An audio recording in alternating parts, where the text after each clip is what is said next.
Saludos, bienvenidos a un episodio nuevo de Coloqueo. De hecho, este es el Coloqueo número 561 desde el Instituto de Cultura Puertorriqueña. Y le agradezco, ¿verdad? La asistencia de todo ese público que siempre nos respalda, los que nos respaldan en vivo, los que nos respaldan en diferido, tanto en nuestra plataforma de Facebook como en nuestra plataforma en YouTube. Estoy verificando el sonido, que se esté escuchando bien. Denme un segundito.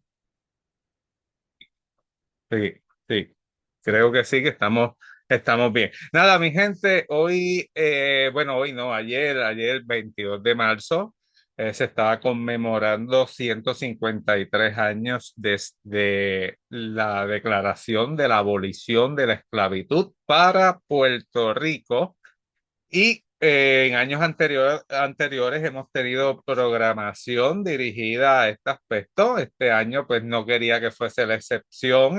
No tengo un recurso como tal, sino que me preparé para esta noche pues yo estar realizando el programa como tal, y pues le pido al público que comparta en lo que pueda el episodio para que más personas tengan acceso a él.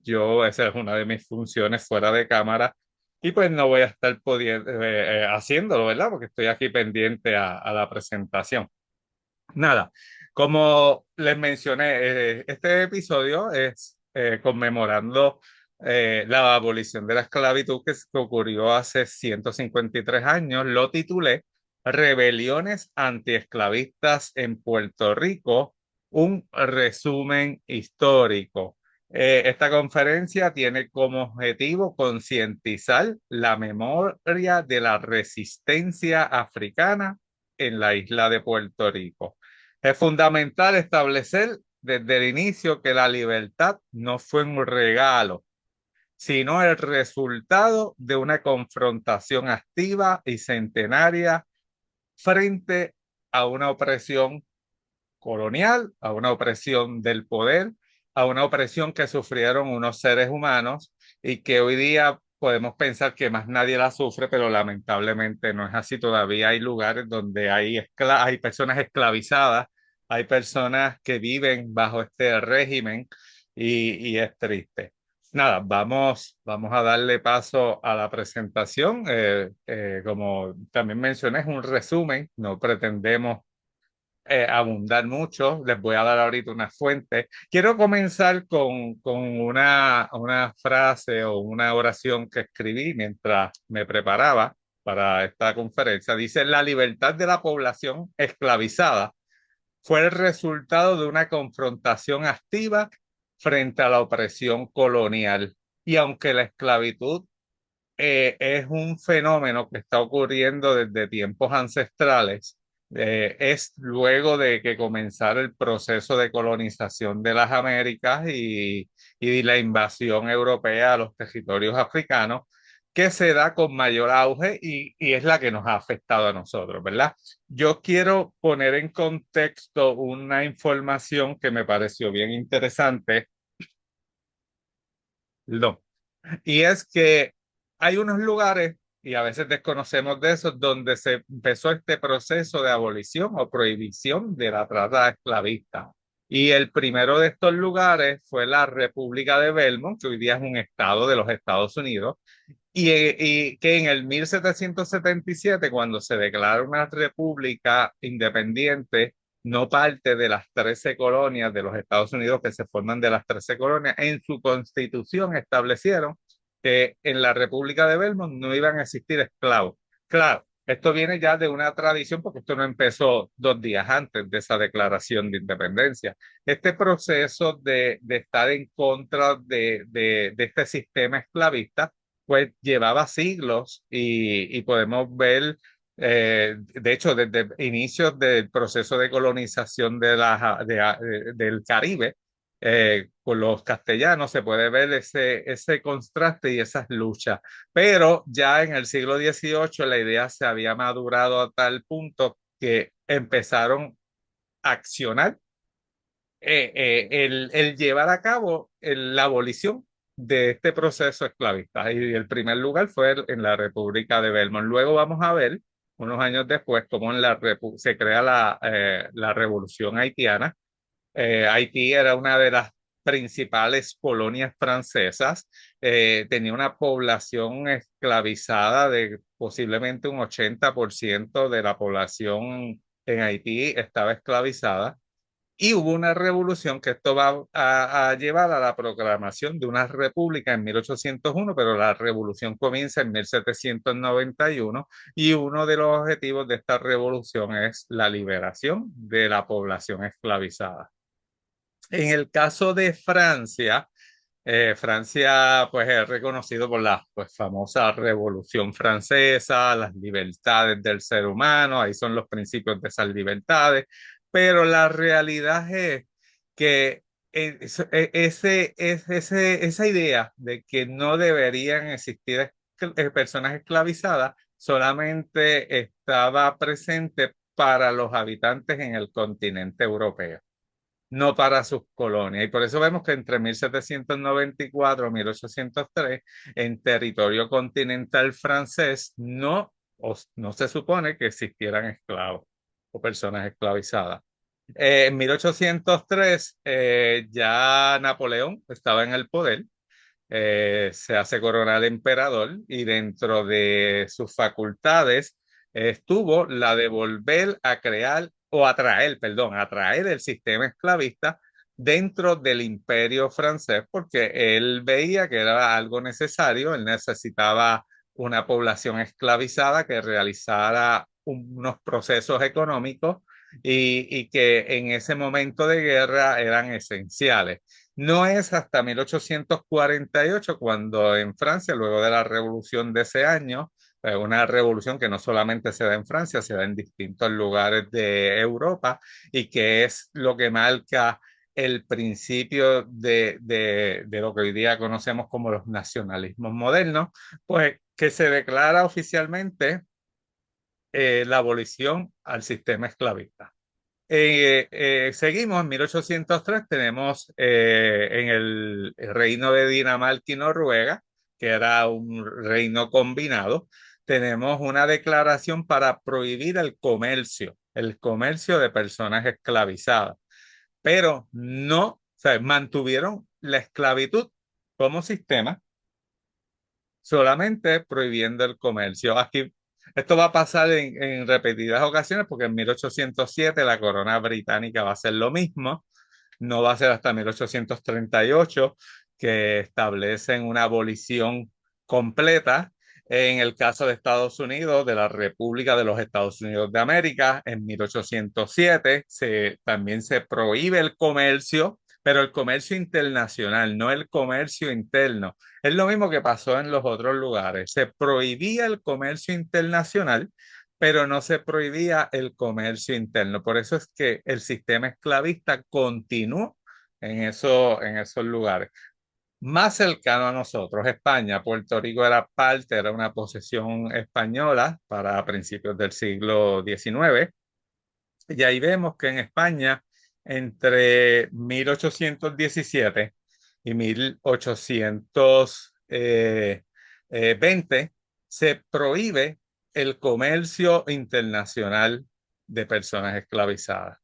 No es hasta 1870, y ahorita vamos a explicar, de hecho, en 1868 se establecen las sociedades abolicionistas españolas, producto de puertorriqueños, porque no fue de otra gente, producto de puertorriqueños, de Vizcarrondo específicamente, que se lleva ese movimiento a crear unas leyes en contra del sistema esclavista y ya desde 1870 empieza un proceso que en Puerto Rico va a verse ya en 1873, específicamente el 22 de marzo de 1873, cuando se firma el decreto aboliendo el sistema esclavista en nuestra isla, y 1886, cuando se hace lo mismo para la isla de Cuba. Continuamos. Quiero presentarles las próximas tres laminillas son fuentes. Cuando hice este trabajo no es que sea improvisado, pero lo estuve haciendo en los últimos 2 días, lo finalicé hoy. Voy a ver si en algún momento me siento y lo redacto propiamente y se publica para alguna revista o para algún medio en internet, ¿verdad? Pero quisiera presentar las fuentes porque creo que son bien importantes. De Francisco Moscoso, aquí tenemos 2 libros. Tenemos Indios y Negros en la conquista española de Puerto Rico en el siglo XVI. Ese libro es del 2025. Otro libro que es sumamente importante y que recomiendo, el Inventario Comentado de Resistencia de los Esclavos y de la Lucha Abolicionista en Puerto Rico, siglos XVI al XIX. Este libro es un resumen básicamente de todas las demás fuentes que estamos viendo aquí. Va al detalle y va a puntos específicos. Va, presenta el año, presenta el acontecimiento que pasó y da una pequeña explicación de ese acontecimiento. Está enfocado en los movimientos de resistencia y también nos da información de qué hacía el sistema en contra de estos movimientos, ¿verdad? Como el bando en contra de la población africana, etcétera. Un tercer libro, este libro difícilmente se consiga en una librería para comprar, pero si te lo consigue, pues lo recomiendo. Esclavos Rebeldes de Guillermo A. Barral. Estoy seguro, la mayoría de las bibliotecas lo tienen. Me imagino que debe haber versiones digitales de él. Continuamos con Puerto Rico Negro de Jalil Suez Vadillo y Ángel López Canto, otro libro que es fundamental para el estudio del movimiento abolicionista en Puerto Rico. Es la segunda página de fuente, ¿verdad? Aquí traje fuentes en idioma inglés, pero que también entiendo que son de mucho, mucho valor, aunque ahí tenemos a Luisa Figueroa con una de sus obras, Sugar, Slavery and Freedom in 19th Century Puerto Rico, una obra que también debe estar en su biblioteca. Y las otras tres obras igual se pueden conseguir posiblemente en Amazon, pero también están digitales. Y las tres, la de Thomas, la de Brian Davis y la de Dorsey, las tres yo las tengo digital o las he visto digital, o sea que se pueden conseguir. La tercera página, no puedo olvidar a alguien que he tenido aquí en el programa. De hecho, a Francisco Moscoso también lo he tenido en el programa varias veces, pero no puedo olvidar a Rubén, al profesor Rubén Maldonado Jiménez, que sé que nos está escuchando. Un saludo para él. Él tiene un libro que también yo lo recomiendo, La resistencia antiesclavista de la mujer en Puerto Rico, 1806-1873. Es un análisis bien detallado de cómo la mujer asumió ese rol de defensora de los marginados y en contra del sistema esclavista. Es un libro que actualmente se consigue, desconozco si se ha agotado o no en nuestras librerías, pero sé que por Amazon está disponible. Después tenemos el libro de Nistal Moret, ahí me brinqué. Esclavos, prófugos y cimarrones, Puerto Rico 1770-1870. Este es un libro también bien interesante. En este libro se analizan sobre 700 casos de cimarronaje.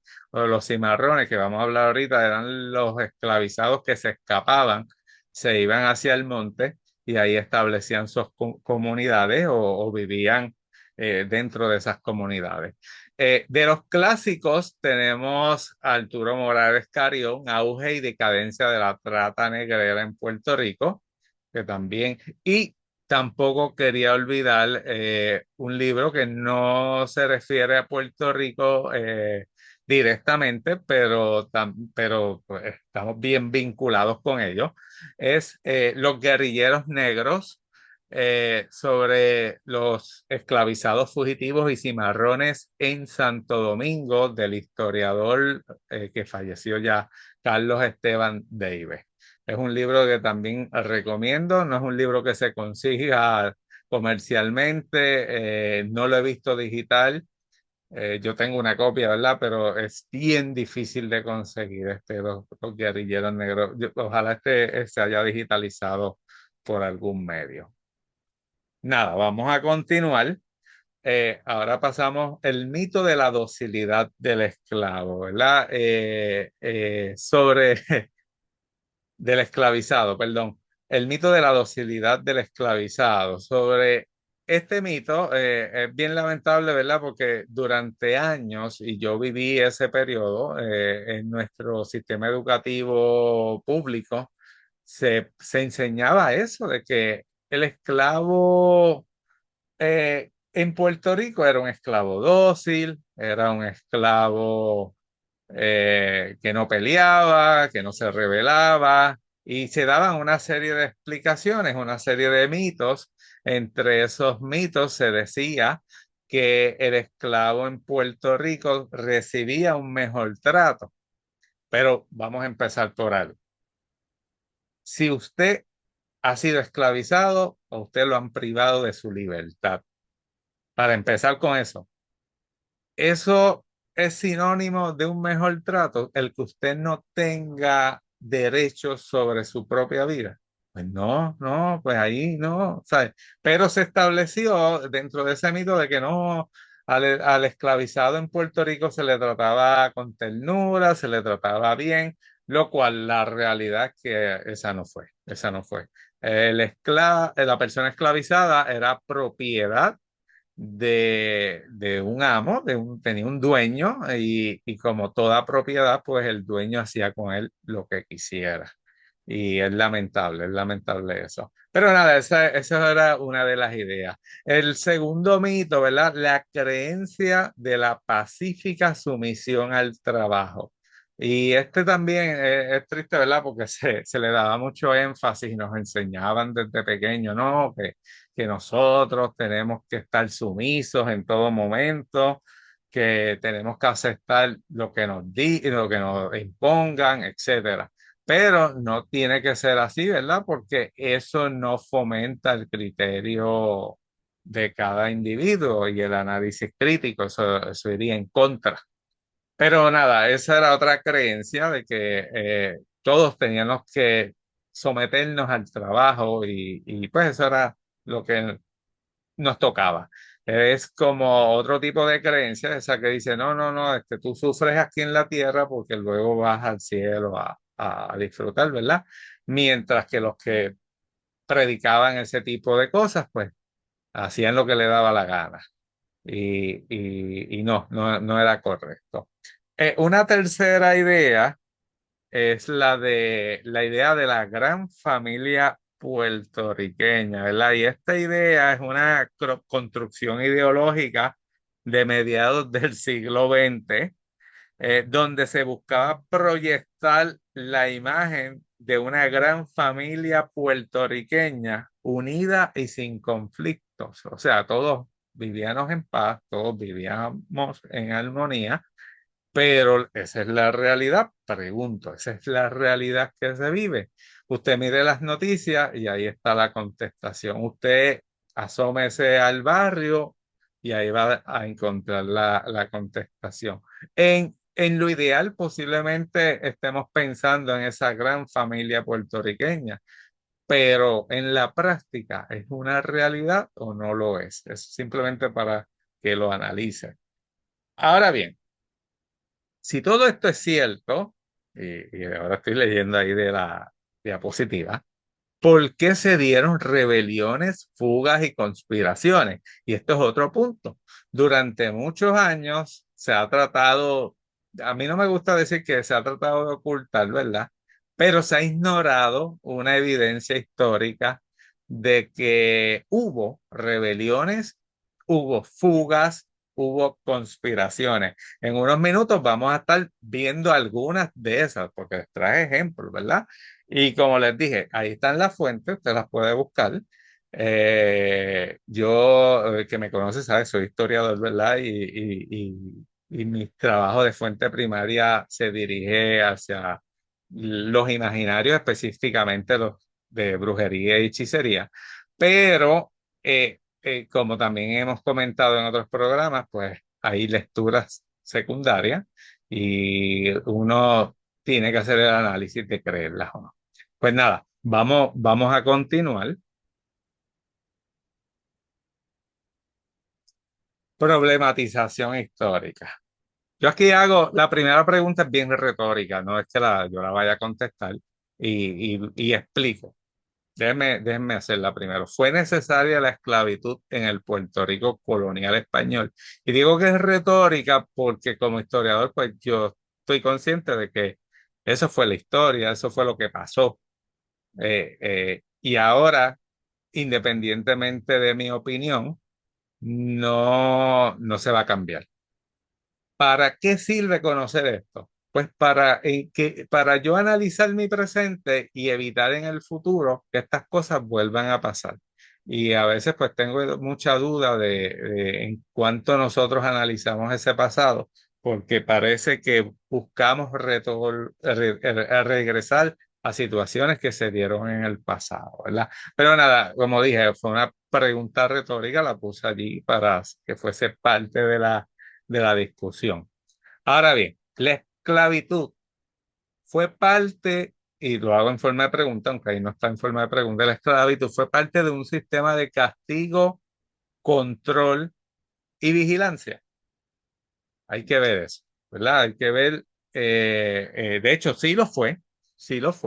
La esclavitud en un momento dado histórico, antes de estos periodos, se veía como parte de ese sistema de castigo, control y vigilancia. Ya en nuestra época, luego del proceso de colonización de América, pues va a continuar solamente que va a tener un toque bien especial, que la población esclavizada era parte del desarrollo económico de una zona en específico. En el caso, estamos hablando de Puerto Rico, en Puerto Rico se justificaba tener población esclavizada por el simple hecho de que no había mano de obra, de que la población indígena se había reducido, de que la población indígena no trabajaba como la población traída de África.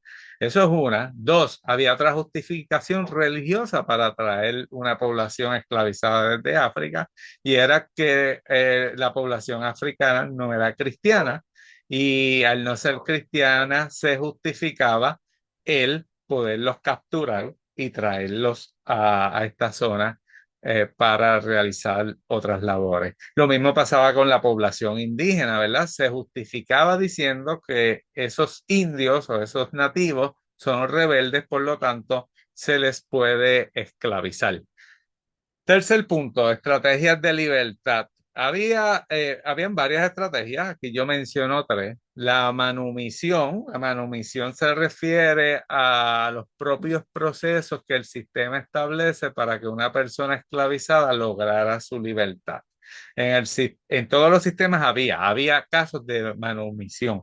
En el caso de Puerto Rico, del Puerto Rico colonial español, pues habían una serie de leyes, por ejemplo, si estaban las condiciones apropiadas, la persona esclavizada podía comprar su libertad. Y usted me pregunta, ¿pero cómo va a comprar su libertad? Él no se le paga por... de hecho, no se le pagaba, porque era propiedad de otra persona.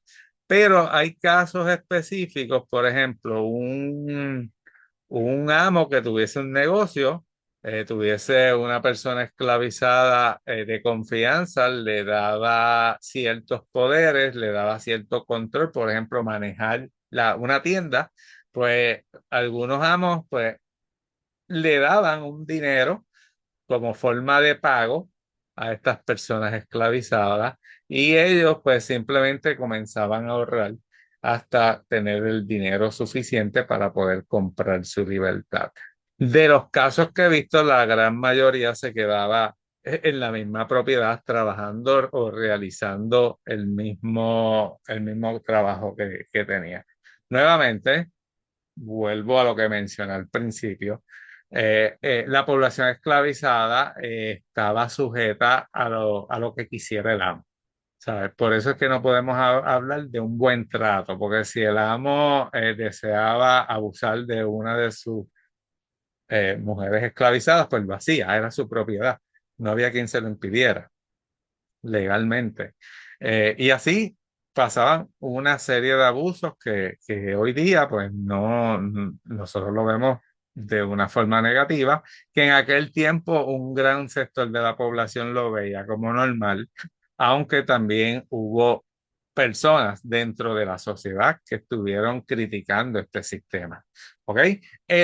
La segunda estrategia es el cimarronaje, o sea, lo que yo mencioné ahorita, personas esclavizadas que se escapan, que ya se cansaron del abuso, esta no es mi tierra, yo quiero escaparme, quiero volver a las tierras a las que pertenezco. Pues estas personas se escapaban, se iban hacia el monte, difícilmente iban a poder volver a África, pero se entremezclaban con poblaciones cimarronas de otros lugares o con la población indígena que estaba también escapada, tratando de huir del maltrato que estaban recibiendo de las poblaciones, de las personas que tenían control en la sociedad. Una tercera estrategia es la de las redes comunitarias.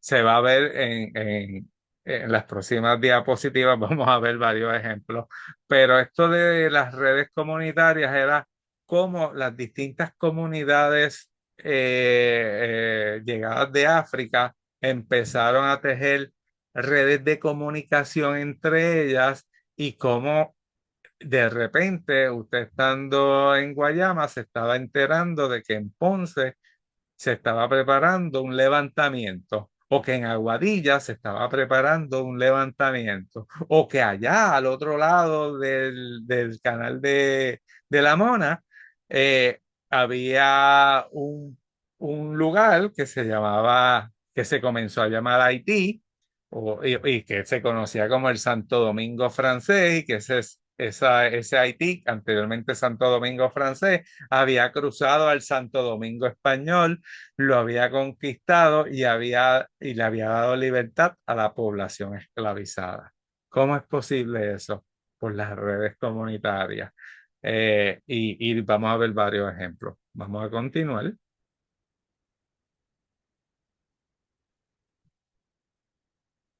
Ahí. Ahora pasamos a la cronología, ¿verdad?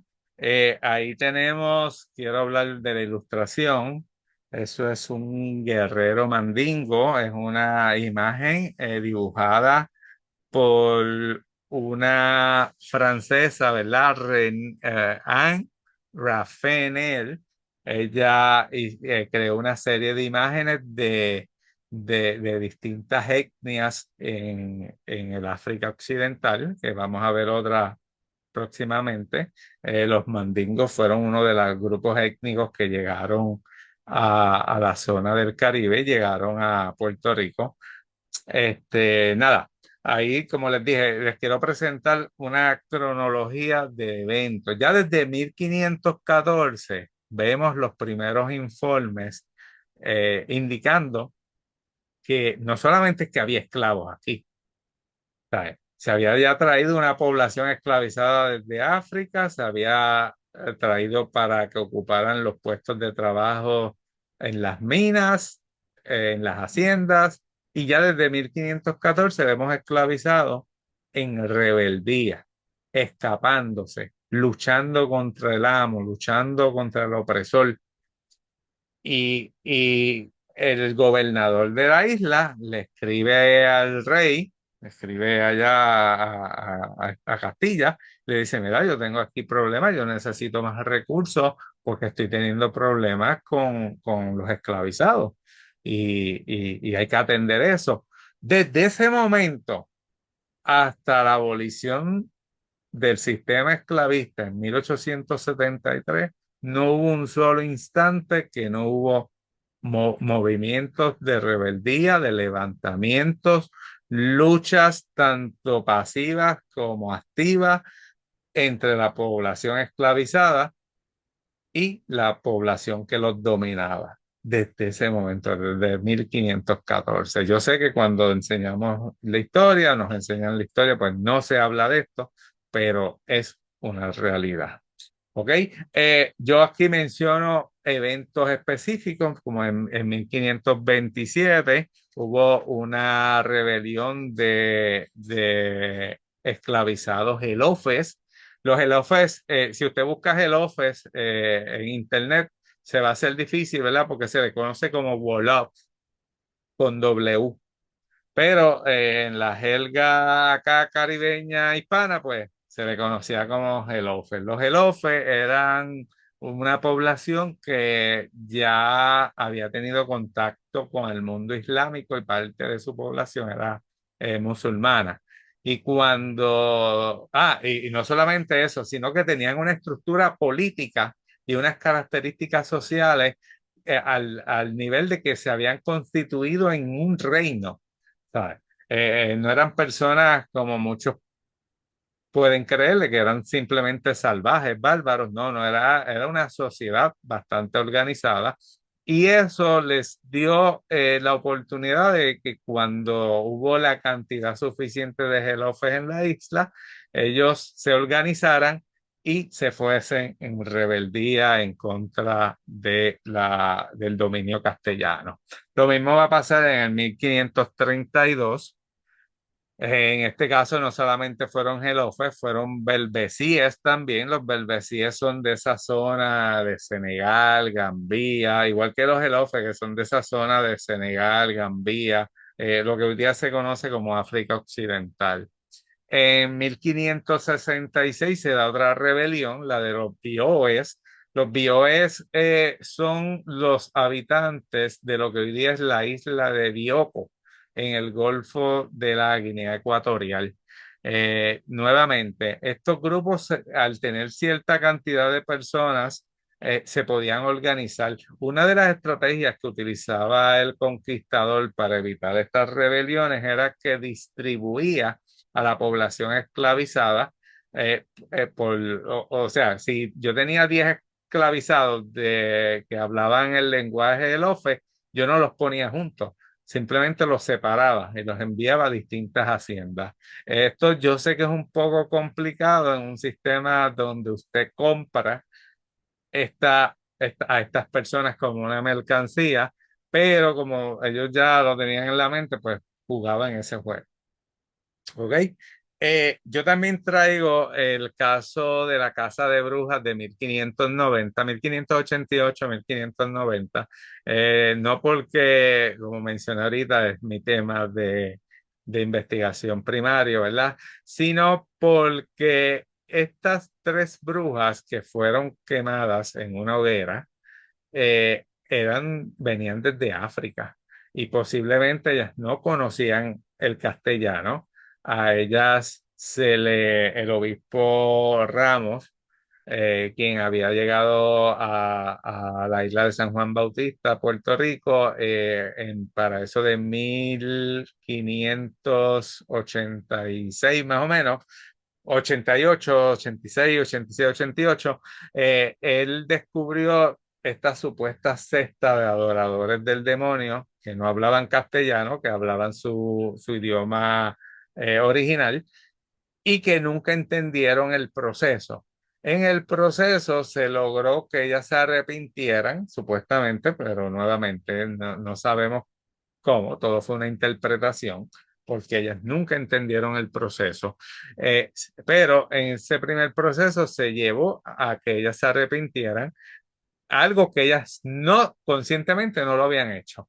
Y de hecho no se tienen que arrepentir porque para ellas estaban haciendo un culto ancestral que ellas conocían. Ellas no estaban adorando un demonio como se les quería atribuir. Nada, la cosa es que luego que se les deja en libertad y pueden regresar a donde sus amos, ellas vuelven a practicar sus cultos y esto lleva al obispo Ramos a asumir poderes inquisitoriales y decir que estas personas habían reincidido. Y al reincidir, según las leyes de la época, pues eran llevadas a la hoguera, eran asesinadas. Yo también tengo mis dudas, ¿verdad? Como como estudioso de la Inquisición porque el obispo Ramos asume poderes inquisitoriales cuando en ese momento había un tribunal inquisitorial que atendía los casos de la isla de Puerto Rico y era el tribunal de la Ciudad de México.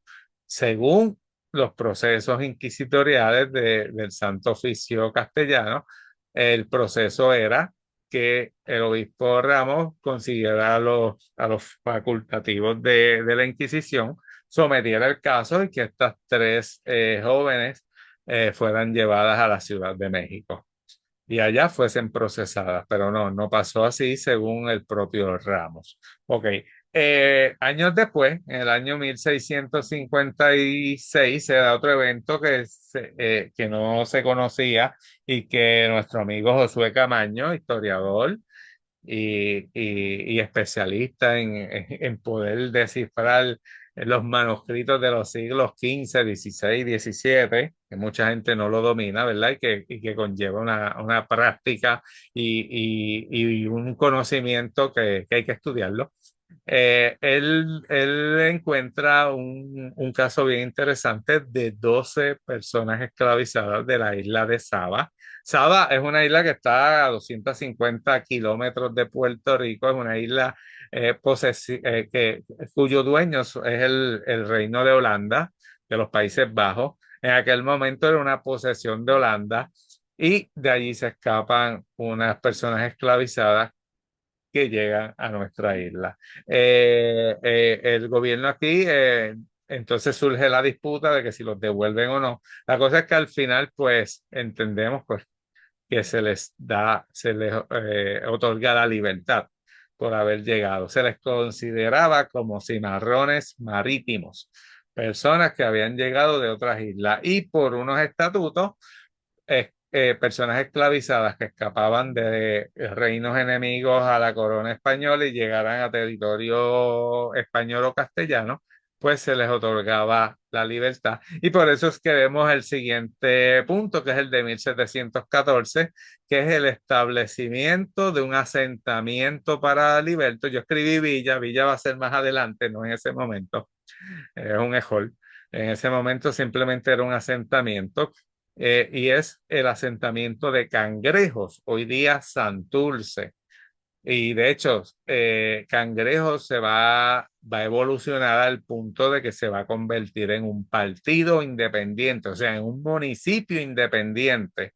Y va a ser el primer municipio independiente, bueno, el primero y único, donde su composición era casi mayoritariamente de población afrodescendiente.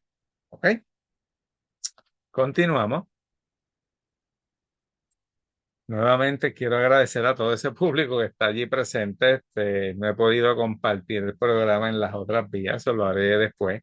Si usted nos da la ayuda y lo comparte, es fabuloso. Aquí tenemos dos ilustraciones adicionales que vienen sacadas de la Biblioteca Nacional Francesa, eh, donde representa guerreros cimarrones del África Occidental cuyo ambiente no es el Caribe, es el África Occidental, pero que podrían ser muy parecidos a lo que se estaba ocurriendo aquí en el Caribe. Claro, en el siglo XVI, pues no iban a tener el mosquete que ustedes ven allí, eso no iba a estar. Los mosquetes surgen luego. Este, y de hecho, estas imágenes son de finales del siglo XVIII, principios del siglo XIX. Vamos a continuar.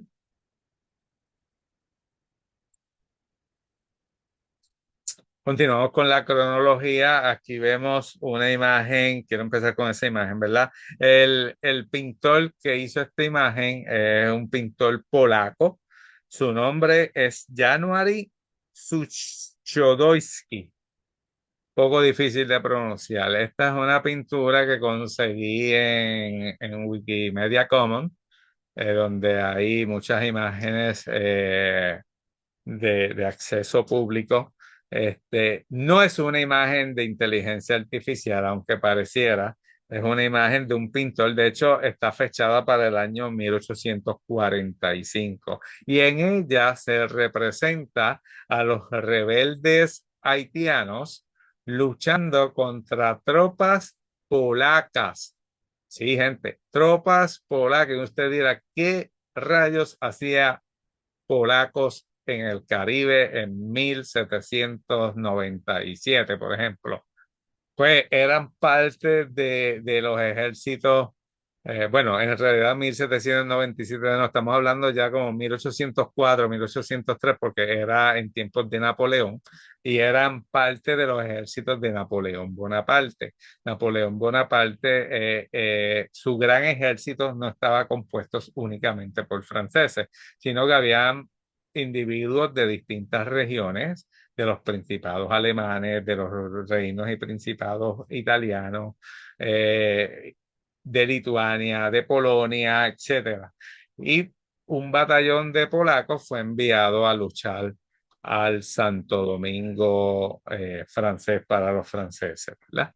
Pero nada, menciono 1791, la Revolución Haitiana, que es un evento de mucha importancia porque le demuestra al mundo que un grupo de personas esclavizadas tuvieron no solamente la valentía de rebelarse en contra de la opresión, sino la valentía de organizarse como una sociedad. Claro, tuvieron muchos tropiezos y pasaron mil cosas, pero eso, nada de eso quita el hecho de que ellos hicieron este logro que nadie pudo prevenir, ¿verdad? O evitar de parte del mundo de las monarquías.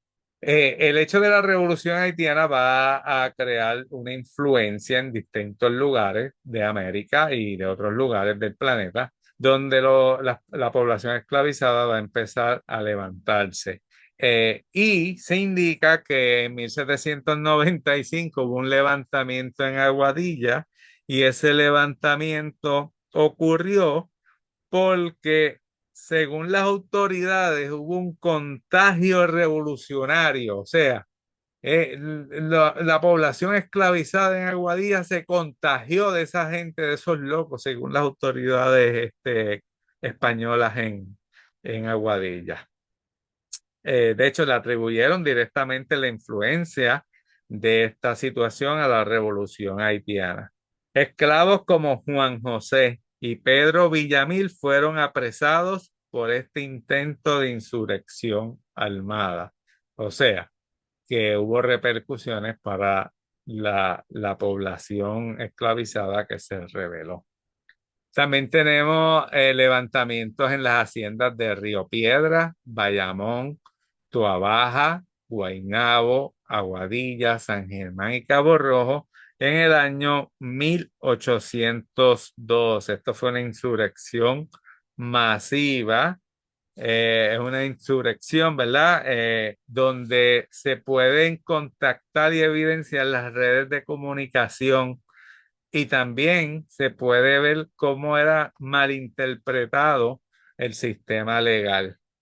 Este evento de 1812, ¿ves? Demostró no solamente la existencia de redes de comunicación efectivas entre población esclavizada en distintos pueblos. La pregunta es, ¿cómo se comunicaban? ¿Cómo transmitían sus ideas, sus planes para coordinar un levantamiento? Eso es una muy buena pregunta. Nada, vamos a seguir.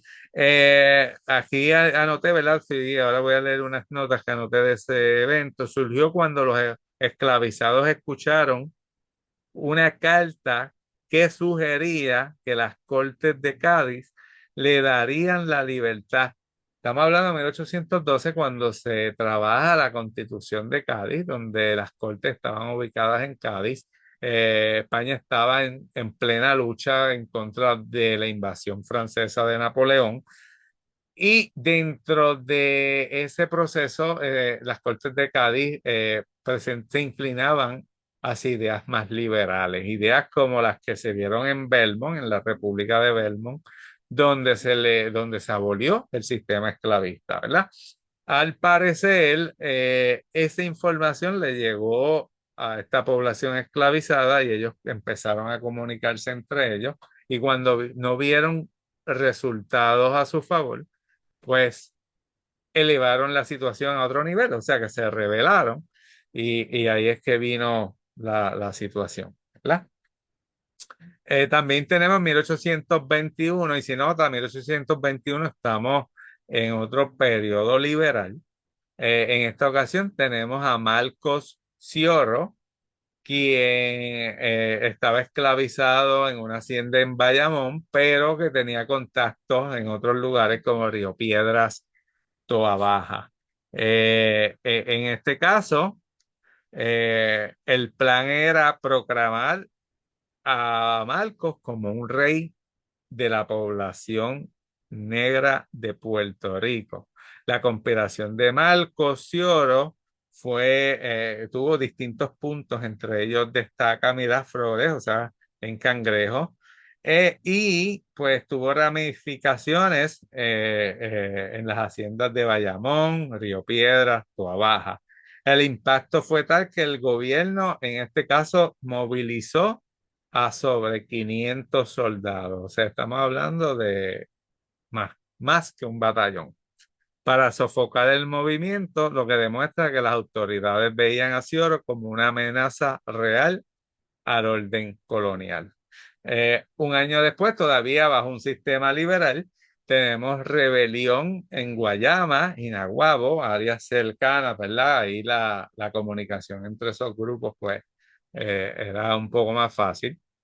Pero nuevamente estos levantamientos pues no dieron los resultados esperados. Seguimos, aquí en la imagen tenemos el baile de bomba y la razón se la voy a dar en breve.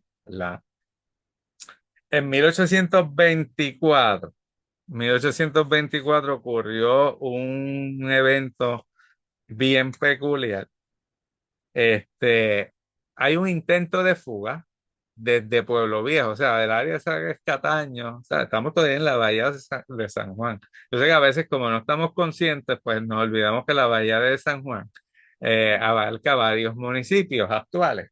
Y lo que hoy día es Cataño, por ahí se fugaron un grupo lo tenía por ahí en las notas, pero era como un grupo de 8 personas, todos esclavizados y había un noveno que era un criollo que no era esclavizado. Su intento era fugarse del sistema, escapar posiblemente hacia el Santo Domingo, que ya estaba ocupado por los haitianos y donde ellos esperaban obtener su libertad. Esa canoa con estas personas se va por el mar. Detrás los persigue una lancha, una patrulla española con armamento, les disparan y todo, pero no los alcanzan. Y no es hasta que de repente se aparece un barco de guerra británico y intercede deteniendo a estas personas que se habían fugado y devolviéndolos a las autoridades españolas. Los británicos en ese momento pues eran aliados de la monarquía española, bueno, aliados con las muelas de atrás, ¿verdad? Porque los británicos también estaban ayudando a los movimientos independentistas en América del Sur y eso eran intereses que iban en contra de la monarquía española. Pero nada, el caso es que en esta situación en específico, la nave británica no, su comandante, pues no vio ninguna ventaja o nada positivo para ellos si eh, no evitaban que estos esclavizados escaparan. 1826 se ha documentado de que en Ponce, en varias haciendas, se empezó a organizar un movimiento, un levantamiento en contra de las autoridades por la población esclavizada. Su método de comunicación ocurría en los bailes de bomba. Esto está para hacer una película, para hacer una serie. Esta gente utilizaban ese momento de distracción para organizarse y para poder establecer las conexiones necesarias para eventualmente irse en rebeldía contra las autoridades.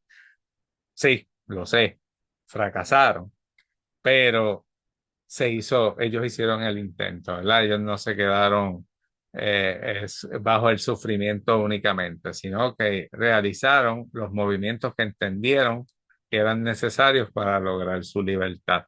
En 1828, aunque no lo anoto allí, pero también está evidenciado el uso del baile de bomba para la preparación de un alzamiento que también fracasa. 1833 al 39 también en Ponce se dan varios movimientos también, ¿ves? Esa área del sur estaba bien, con muchos movimientos de alzamiento. También era un área donde pues los cultivos de los cultivos pues eran esenciales para la economía y donde había una población esclavizada muy numerosa, ¿verdad? En 1841 y 42 vemos nuevamente intentos en Ponce y en 1843 se da una rebelión tanto en Toabaja, Naguabo y Fajardo. Esa también me llamó mucho la atención.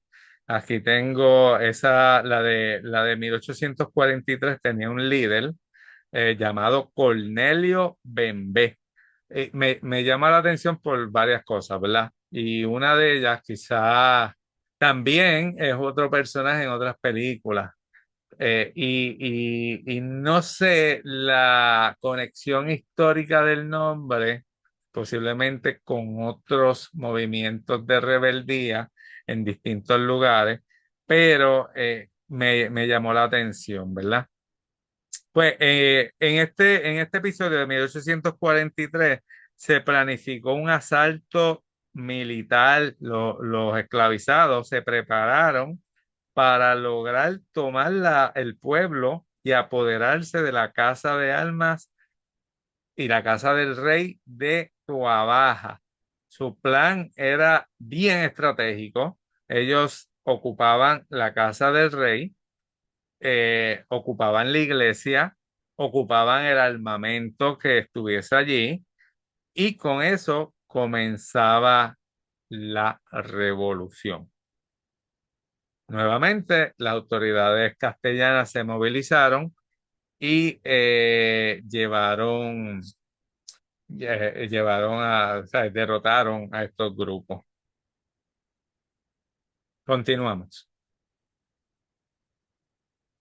Ya nos estamos acercando al final, ¿verdad? Ya en 1848, la cantidad de movimientos, de posibles levantamientos, de intentonas de la población esclavizada, llegó al punto de que el gobierno estableció lo que se conoce como el bando contra la raza africana, y esto tuvo una serie de efectos. ¿Qué hacía el bando? Miren, de hecho, antes de que qué hacía.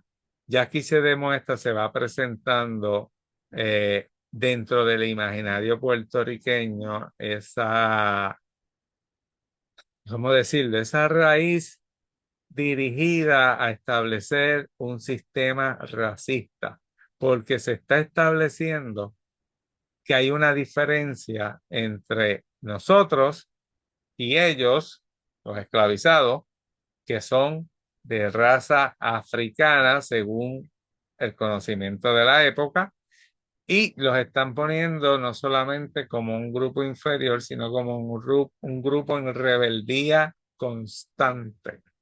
Eh, y este bando va a venir a oprimir a la población esclavizada y va a tener unos efectos, porque a mayor opresión, mayor movimiento y mayor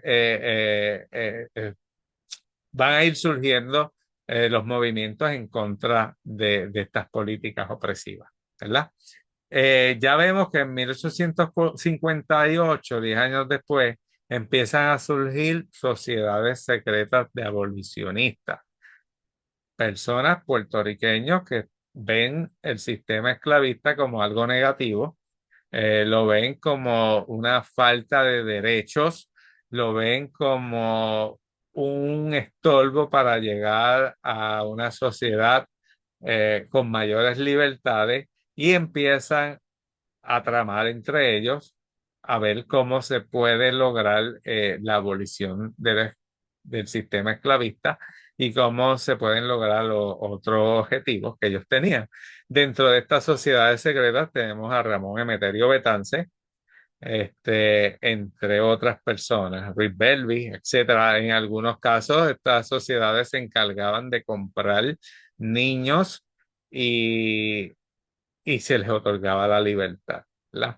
En 1864 se da o surge la Sociedad Abolicionista Española, promovida por un puertorriqueño, Vizcarrondo, que se encontraba allí en Madrid, este, y que va a hacer los movimientos políticos necesarios dirigidos a que se lograra la libertad de la población esclavizada. En 1868 tenemos el Grito de Lares. En el Grito de Lares, según las estadísticas que se tienen al momento, aproximadamente un 10% de las personas apresadas eran personas esclavizadas.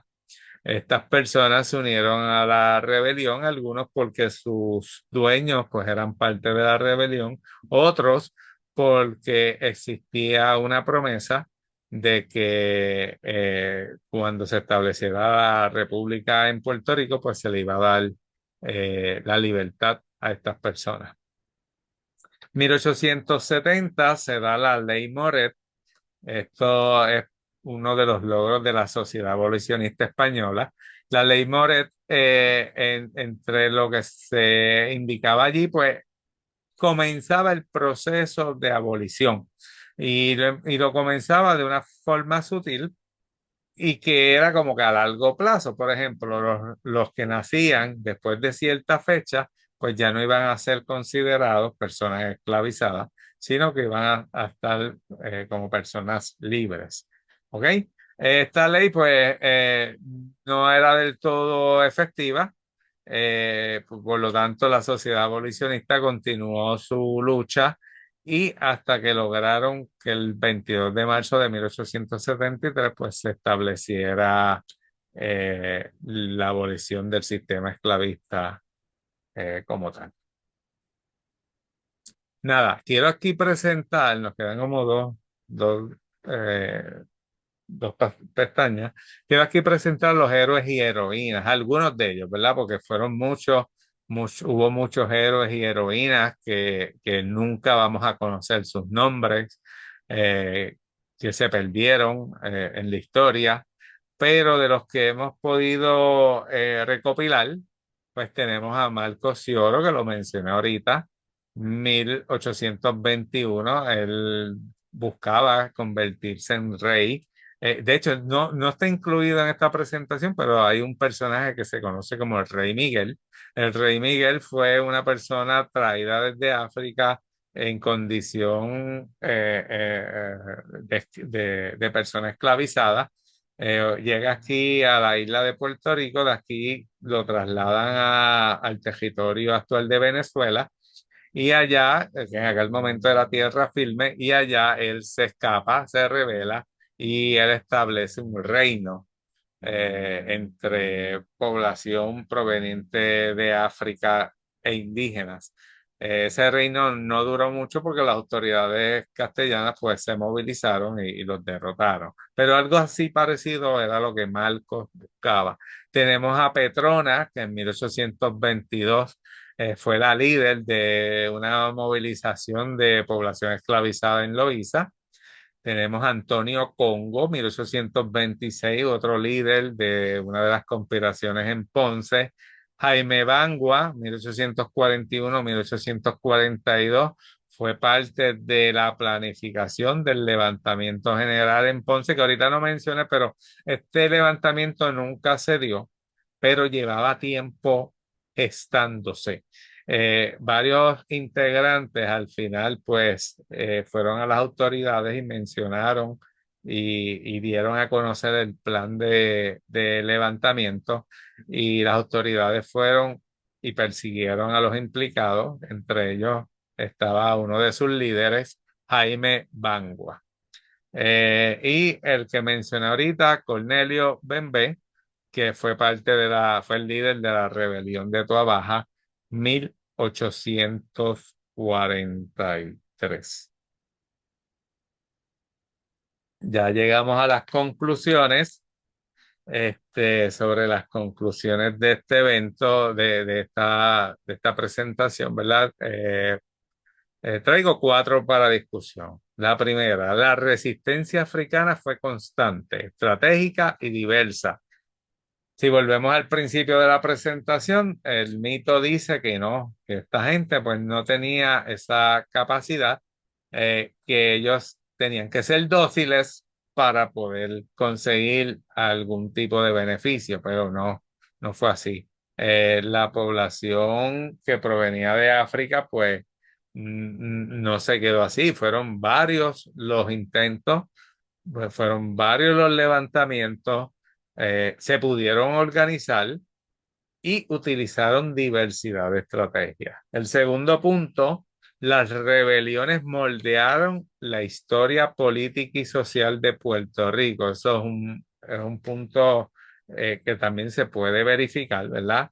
Porque estas rebeliones no solamente estaban en un contexto histórico, sino que llevaron a las autoridades a tomar unas decisiones que motivaron ciertas situaciones, como el bando de 1848. Ese bando no solamente afectó a la población esclavizada ni a los afrodescendientes libres, sino que también afectó a gran parte de esa población jíbara que tenía un modo de vida y que el sistema colonial español quería modificar. Por eso es que luego van a venir la libreta de jornalero y otros tipos de sistemas para vigilar a la población.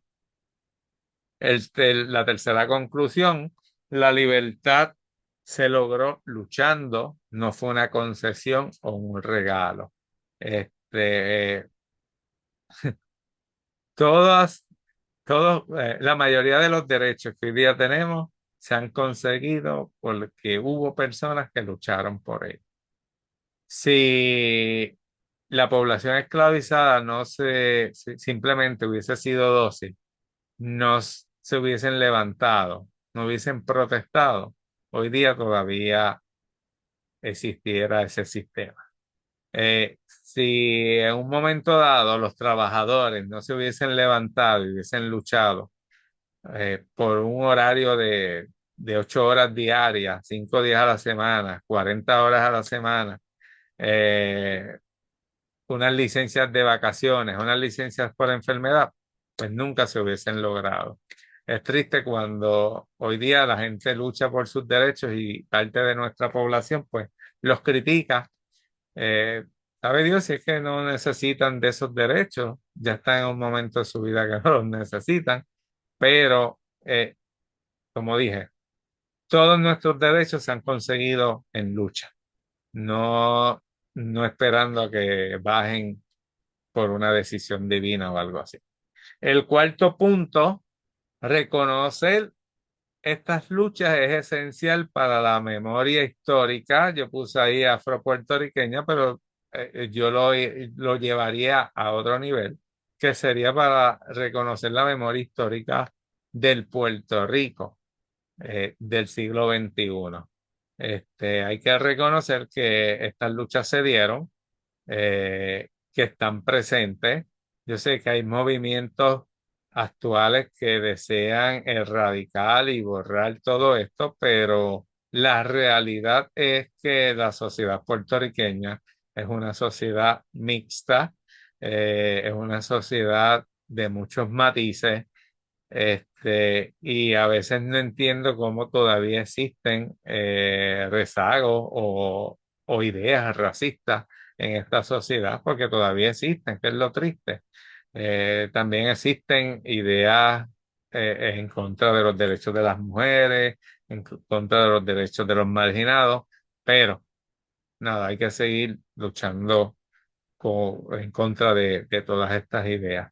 Nada, mi gente, yo creo que con esto terminamos. Sí, quiero agradecer a los que se han quedado allí en todo momento. También quiero agradecer al público que ha entrado en algún momento. Vamos a verificar. Denme un segundito para verificar. Tenemos 747 personas, muy agradecido por ese respaldo, como mencioné al principio. Coloqueo ya lleva 561 episodios. Cada uno de estos episodios lo hacemos con mucho cariño para ustedes y con el deseo no solamente de entretenerlos, sino también de educarlos, pero siempre conscientes de mi parte y conscientes también que se lo digo a ustedes, de que eh, cuando uno hace este tipo de estudios, todos estos estudios evolucionan y no siempre pues uno no tiene una verdad absoluta. Yo soy fiel creyente de que no existen las verdades absolutas, soy fiel creyente que la gente se equivoca y que también según pasa el tiempo tenemos otra evidencia que nos ayuda a entender todos estos procesos históricos. Nada, yo nuevamente estoy bien agradecido del respaldo del público. Bueno, ahora voy a leer aquí de Facebook. Un saludo a José Solá. Gracias, hermano. Él dice, hace un buen comentario. No había buen trato ya que no los veían como seres humanos, es cierto. De hecho, y tengo programas anteriores donde hemos discutido la situación en el siglo XIX con el desarrollo del racismo científico, científicos haciendo experimentos para demostrar que unas razas eran superiores a otras. Saludos a Álida Tirado, gracias por tan valiosa información, gracias Álida. Saludos al pana Héctor Román Dorta, recomiendo el libro Cocobale Danza de Guerra, Relatos Cimarrones del Caribe y América, escrito por el autor puertorriqueño, doctor Carlos Manuel Rivera Rosado. Héctor, he escuchado del libro, no lo he leído, no lo tengo, pero gracias por la recomendación. Saludos a Yanis Lafourcade. Saludos. Héctor, regresando contigo, no he leído, pero voy a tratar de conseguirlo. Y si tú me consigues ese contacto, invitamos al doctor Carlos Manuel Rivera Rosado para que venga a exponer sobre ese libro que, me parece bastante interesante.